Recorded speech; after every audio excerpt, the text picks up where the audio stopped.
Our guest on this edition of Citywide is New York City public advocate Bill de Blasio. Thanks for joining us. Thank you, Ken.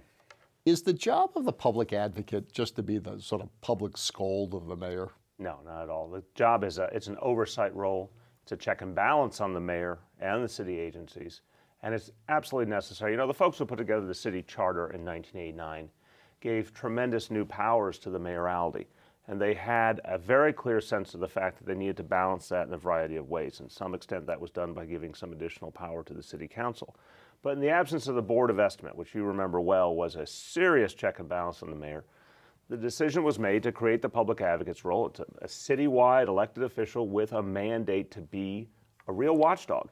And what we found is the administration, as strong as this mayor is, as strong as this administration is, responds and actually in many cases changes its ways, I think, for the better when we use that oversight capacity. Well, you have a title, you have a pretty modestly sized staff and budget, and appointments to a few boards and commissions. If that's all it takes to be a check and balance on the mayor, is he really that powerful to begin with? Well, what's interesting is, you know, by the structure of things, I'd be the first to agree with you. This office deserves more staffing, deserves more and greater delineated powers. But that doesn't stop me, and I don't think it stopped my predecessors. You have the bully pulpit, and you have the meaning imbued by being elected by all 8.4 million New Yorkers. Now, I have a staff now that's fewer than 30 people, but it still is a high-quality staff that makes a real impact. I have a seat on the NYSERS board, the pension board, which has $35 billion in investments. That's allowed me to get into a number of issues and have an impact. I have a seat on the City Planning Commission where all the major land use decisions are made. To me, those are very powerful tools. Obviously, I have the ability to legislate, and I've been able to do that effectively already through the City Council. So they're all meaningful tools. You have to continually push. Give us an example where you staked out a position or made a suggestion or a criticism of the Bloomberg administration, and they responded to, you know, specifically to what you were saying as opposed to, you know, the council or anybody else was doing. Well, a couple of things. I mean, we've started, for example, this watch list for bad landlords who don't provide heat and hot water.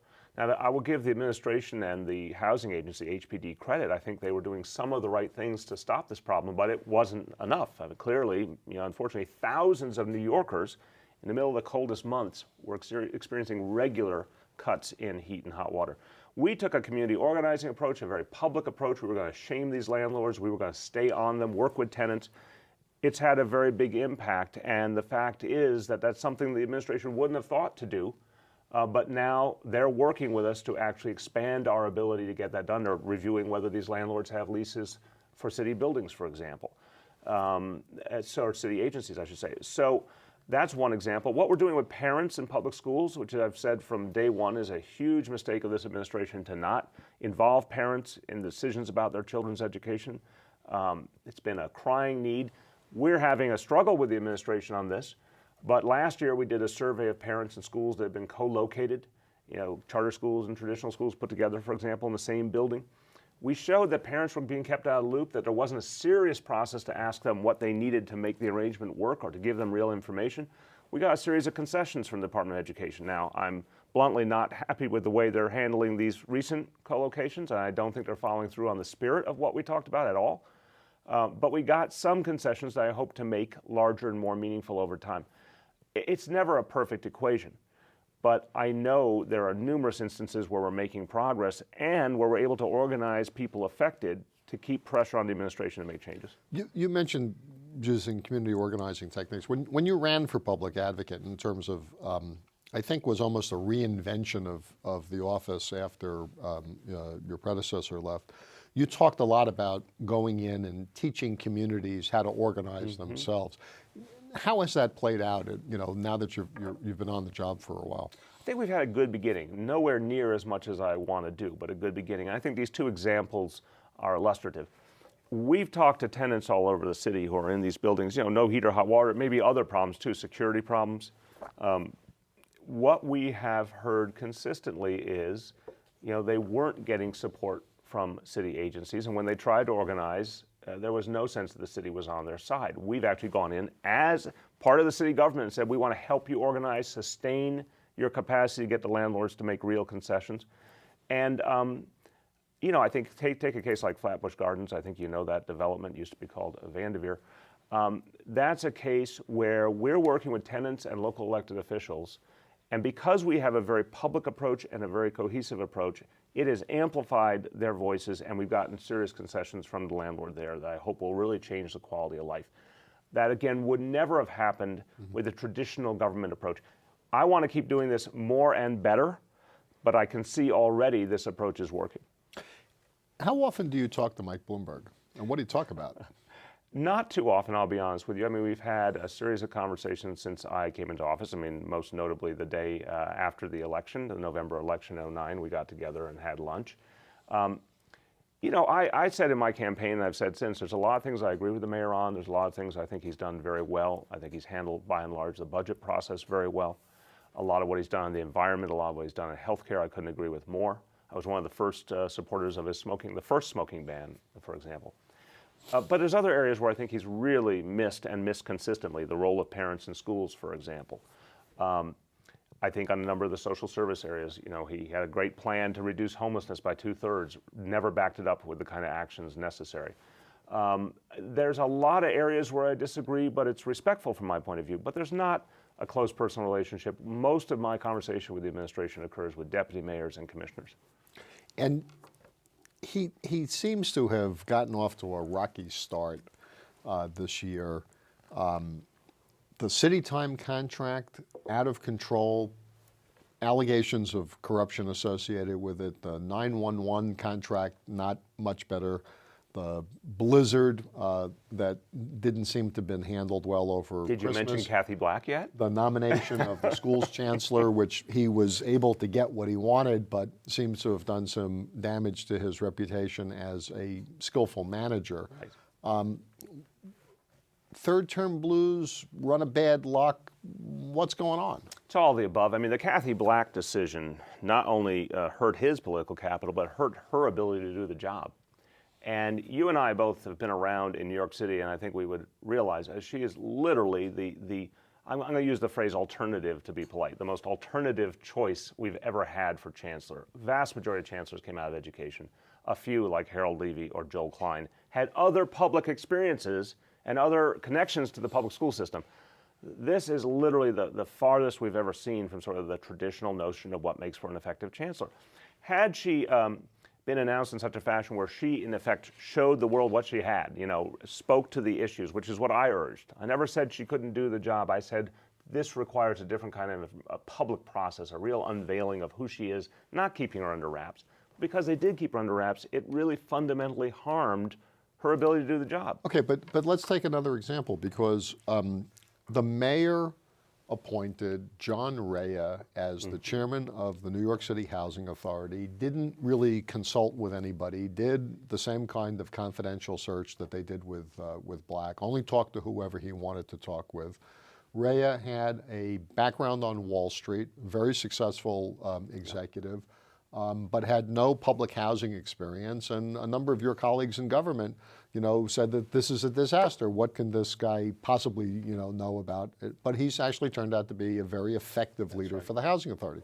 Why is that different? A couple of different reasons. I knew John Rea before he became sort of a public figure, and I could have told you years ago that he approached things with a certain openness and modesty and ability to communicate that you could tell immediately he would be an effective leader, particularly for a challenging dynamic like NYCHA, which is going through intense financial problems, which is a really large, diverse population that he had the right personality for. But John had also taken a lot of interest in public affairs, and I think that was important in the equation. Kathy Black, I'm sure, was an incredibly effective private sector manager, really did not in any meaningful way involve herself in public life previously, and I think it's a big jump. You know better than anyone that the school's chancellor of New York City is one part manager, one part educator, one part public relations person, one part politician. There's so many elements to the job, and I think for her, she didn't come with some of that background. But it's really, again, it was how it was done, just added to the problem. Now, to your original question, string of bad luck for the mayor. Absolutely third-term blues. I opposed the decision to change term limits. I thought it was undemocratic. I think the mayor's paying the price People were unhappy with that process. They showed it in the '09 election. And no third term. I have never heard of a third term executive. Maybe you could argue Franklin Delano Roosevelt. I've never heard of a third term executive who's had the same freshness and focus and openness and connection to the people as a first or second term. The mayor in the first term was much more connected to the people of this city and responsive. So I think it's all of that. And in the end, this is going to take a lot of work to undo. And so far, he hasn't shown some ability to break out of that pattern. But he has brought in some new people for his team, Yes. and is, he could have gone into sort of cruise control, spent all of his time traveling around doing guns and tobacco and environmental things, but instead is trying to take on some new initiatives, at least in terms of the actual management of government. Well, as people often say, he runs, manages things from 30,000 feet. So yes, he's brought in other folks to do the day-to-day work, and some of them are very talented. Stephen Goldsmith, Howard Wolfson, very talented people, unquestionably. But I think we saw during the storm how much the mayoralty requires a hands-on manager in certain situations. Again, does not for a second suggest the mayor has not been successful in many of his endeavors, and in many ways a good mayor. But one part of the job is that hands-on piece. And I didn't get along with Rudy Giuliani at all, but he was good at the hands-on piece. I think Ed Koch was good at it. I think Fiorello LaGuardia is sort of the template, the exemplar of that. You didn't mention David Dinkins, who gave you your start in government. Well, I think the world of David Dinkins, and I think the world of John Lindsay, and there's a lot of other good people who I think also did that in a lot of different ways. John Lindsay famously going to Harlem and stopping the riots from happening. David Dinkins had an incredible sense of the neighborhoods of this city. And reached out to people consistently. So I think each one of them brought in different ways. I think Bloomberg is sort of the farthest from that tradition. And I think that's a problem. Everyone has strengths and weaknesses, but I think it's a problem. I think the problem gets intensified in a third term by definition. We'll talk more about the future of New York when CityWide continues right after this. Secondhand smoke kids get more ear infections. Secondhand smoke kids are more likely to get pneumonia and bronchitis. And secondhand smoke kids breathe in smoke that can have as much nicotine and carbon monoxide as what's inhaled by a smoker. Don't raise a secondhand smoke kid. Quit smoking today. For help, call 311. Welcome back to CityWide. We're speaking with New York City Public Advocate Bill de Blasio. Andrew Cuomo, new governor, has set forth a very strong series of principles for doing the state budget and reforming government that starts with the premise that New York is bankrupt, it needs to be restructured, just the same way that General Motors was restructured, and that the traditional way of doing business can't be sustained. The key to that, I think, is that the state's financial situation, a $10 billion budget deficit this year, $15 billion projected next year, can only be dealt with certain constituencies getting hurt, that there's no way to solve the state's problems in a financially painless way. And he also has stated pretty clearly that raising taxes or even continuing existing taxes on more affluent New Yorkers is not part of the solution to mitigate that pain. Is he taking the right approach? Broadly, yes, absolutely. The governor is trying to deal with the single biggest crisis in the history of state government. It's just that simple. And I am obviously biased. I spent 3 years working for him when he was the Secretary of Housing and Urban Development in the Clinton administration and the Assistant Secretary before. I literally believe he's the only person in the state who can solve this problem. I think it's going to take tremendous courage and focus and persistence. I think he's on the right track. Now, I disagree with some of the premise of your question. I don't think the notion is that some constituencies have to be hurt and others don't. I think this has to be a model of shared sacrifice. And I think if you really want to take your original point about the auto industry, a lot of how they worked their way out of their problem was actually in a surprisingly cooperative arrangement between government, industry, and labor. So I predict as time goes by, you will see more of that sense of cooperation and more coming together. But I think it had to begin, by definition, with one person taking the lead and saying, look, it's really this bad.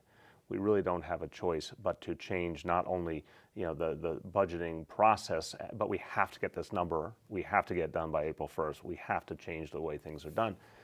And I think he'll succeed. I think what he put forward in the budget announcement was difficult and painful, but the right beginning point to get us there. Would it be fair to say, and you know him well, you work for him, and would it be fair to say that his approach is, at least ideologically, more akin to the Bill Clinton, Al Gore reinventing government approach than to the Mario Cuomo government has to, do for people what they can't do for themselves, city on the hill approach. In other words, is Andrew Cuomo more closely following the path set by his father or by the president that he served? The obvious answer is it's both, but I think it's an interesting hybrid. When I worked for him, I saw how closely he followed and how much he believed in what President Clinton and Vice President Gore were talking about. And I think you see a lot of that. You make a good point, which I don't think most commentators have noted, that it is a clear continuity with sort of that formative experience for him. But both Governor Cuomo, the original Governor Cuomo, Mario Cuomo, and President Clinton understood that whatever way you solve your problems, you still work from some common philosophy of trying to have an equitable society, a society of opportunity for all, a cognizance of how to help people in need, and a belief in the role of government. Remember, a lot of how Bill Clinton constructed the discussion was fixing government, getting it to the right size, and therefore being able to show the country that government was worth the investment. So I think that Andrew Cuomo has taken some of what his father did, some of what Bill Clinton and Al Gore did, blended it for these times, much more, I would argue, difficult times and times of lasting economic challenge. And he's saying, if we don't get this right, we cannot fulfill our progressive visions for a fairer society and for a society of opportunity for all. If we fail here, all other bets are off. During the Bush administration, there was a lot of anger from the left. MoveOn.org sort of erupted over the war in Iraq, a lot of other Bush policies. Now the anger all seems to be coming from the right, the Tea Party movement. What impact is that having in New York City? And we know statewide, Palladino was a disaster as a client, but as a candidate rather. But notwithstanding that, the Republicans picked up gains in congressional seats and control of the state Senate. But in New York City, is there a Republican Party, let alone a Tea Party? There's not much of a Republican Party in New York City. There's only a few office holders at this point who are Republican. No, I think it's an interesting time of shift all over the state. You and I have both seen those times where the Republican Party, remember under Al D'Amato, it was ascendant. It looked like it would have, high offices forever, and that was blown away. But it was also, that's because it was a transactional party. It wasn't an ideological party. And when the Republicans lost the White House and D'Amato's ability to deliver got truncated, so did his political operation. Well, you could argue other, demographic changes and political changes, but I'm just saying a simple point. It's amazing how much things look so stark at one point, and then suddenly the pattern shifts. Two examples. You remember, I think it was Newsweek, right after the 74 election, said, will the Republican Party survive? Like cover story. And at the Obama inauguration, which I had the honor of being at, it felt like there'd be Democratic majorities for many, many years. And we've already lost the House just 2 years later. So I think the point is, in New York State, it's a time of flux. I think Republicans are on the ropes, unquestionably. I think the progressive movement is trying to figure out the right way to position towards a kindred Democratic president and a kindred Democratic governor. And notwithstanding some of the tough challenges that Andrew Cuomo is facing right now, he has years, in fact decades, of progressive work and progressive activism behind him that any progressive Democrat can recognize as kindred. So I think it's an interesting time of realignment. I think a lot will open up in this debate after we get through this first year of actually fixing the state budget problem. One of the issues that you've been very outspoken on is the unlimited spending by corporations to influence the political debate. Right now we have a Supreme Court that says the more speech is spending is speech, and the more speech, the better off everybody. And corporations are the same as individuals under the First Amendment, which is the scariest thing in the world to me. Right. So I mean, is there a political solution to that, or is it just people are going to have to make up their minds what they want to believe? No, it's a different kind of political solution. It's not through elections right now or the congressional front. That's locked down. We're not going to get any change there. We're not going to get any change through a judicial approach because the decision is, in layman's terms, pretty airtight. This is the Citizens United decision by the Supreme Court. The real front, I believe, is at the grassroots. It's consumers, it's shareholders, and the thing I care about as well, pension funds, which right now in this country, public pension funds have $1.4 trillion in investment as we speak. And they're a powerful force for accountability and transparency. What we're trying to do is use that weight to say to companies that we invest in, which is pretty much every company, disclose your political spending, and why not try some self-restraint? But shouldn't the mission of the pension funds be to invest in companies that are going to make the most money for retirees? The concepts all go together. And this is why other socially responsible efforts have been made by pension funds, because they recognize the continuity of all that. When they worked, for example, to get greater focus on environmentalism in corporate America, that was to a larger good. And there's certainly been numerous efforts to try and get corporate America to be more open and transparent. Again, any pension board members thinking about the bottom line, the fiduciary responsibility. You can't do that if you don't have all the facts and all the information. So what I believe is this: if a company's focused on the political process and lobbying, they're probably not making the best quality product. They're probably not doing best in terms of the bottom line. They're trying to game the system. We believe it's absolutely the role of pension funds to demand disclosure. And it is a public entity. And to say we've got to protect our democratic process is absolutely consistent with the role. So Walmart is now on a public campaign. Yes, they're they not are. doing the backroom deal kind of thing with the mayor. And they're spending a little bit of money, I They're think. spending money, and they're saying that we're out there and we want to come to New York, and it's the special interests that are fighting us. And not only that, but the public opinion polls show that the consumers want that. So why should the government be trying to stop them from doing it? Walmart's They're being transparent, and they're responding to people in the streets. Walmart's in-house polling shows, without giving people all the facts, shows that people want it, and I don't believe those polls. Do people want low prices? Yes, but that's not the whole issue here. Walmart has a history of displacing more jobs than it creates, has a history of destroying small mom-and-pop stores, local businesses, long-standing businesses, and having a net negative impact on the local economy. That's not acceptable. In New York City, that doesn't seem to be the case in Chicago. Why would a Walmart have more impact than a Target? No, in Chicago, Loyola University did a study a year and a half after they opened in 2006. There were 82 local businesses that had gone out of business because of the presence of Walmart. So what we see, and we did a compendium of studies all around the country, and we found that basically for every 2 jobs they create, 3 jobs are lost. They've had a hugely negative impact on the middle class in this country, dumbing down wages, dumbing down benefits, helping to move manufacturing jobs to China. Public policy-wise, Walmart is a disaster. And I think we're going to fight, and I think they're going to find ultimately a very unfriendly climate here. But if they open a store, they find that as of right, they don't need any politicians' permissions for it, they're not getting any special benefits. If they open the store and consumers go there, what will that say about New York's values? They need developers, and a lot of developers are going to think long and hard before they want to get into this controversy.